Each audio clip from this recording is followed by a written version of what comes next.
Daniel's workplace and God's grace. A Gentile king named Darius had appointed 120 satraps and 3 governors for his kingdom. Daniel was one of those 3 governors. Daniel distinguished himself from the rest of the satraps and governors in his exceptional qualities. The king was planning to place him in charge over the entire kingdom. At this, the remaining governors and satraps grew jealous and searched ways to trap Daniel in his conduct of government affairs. However, they found no grounds to charge him, for he was neither corrupt nor negligent. They formed the idea of bringing charges against him that had to do with the law of his God. The jealous governing body approached the king and requested the king to issue a decree that anyone who prayed to any god or person during the next 30 days except his majesty, then they shall be thrown into the lion's den.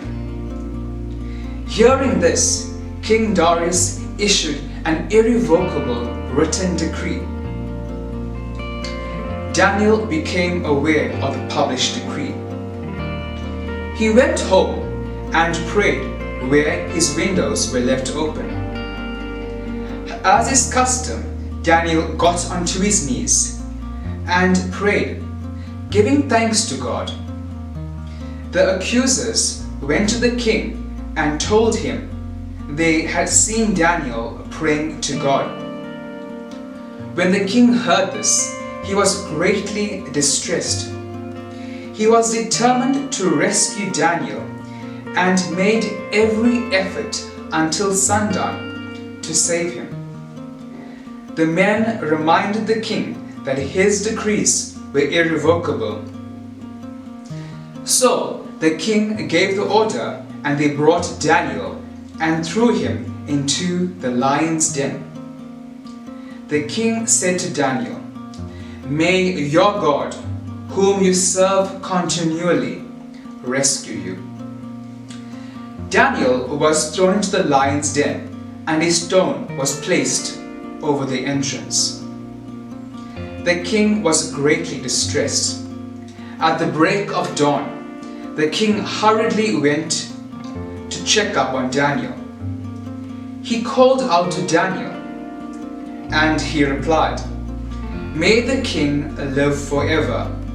My God sent his angel, and he shut the mouths of the lions. They have not hurt me, because I was found innocent in his sight. Nor have I ever done any wrong before you, your majesty." The king was overjoyed and gave orders to have Daniel released. Daniel was unharmed. At the king's command, those men who accused Daniel were thrown into the lion's den, together with their families. The lions overpowered them and crushed all their bones. The king wrote to all nations to give honor to Daniel's God. Daniel prospered in the reign of King Darius and Cyrus the Persian. Some lessons and insights. Daniel was being targeted and condemned at his workplace. Jealousy arose in the workplace, but the fruits of it only humbled and destroyed the jealous ones. Daniel did not only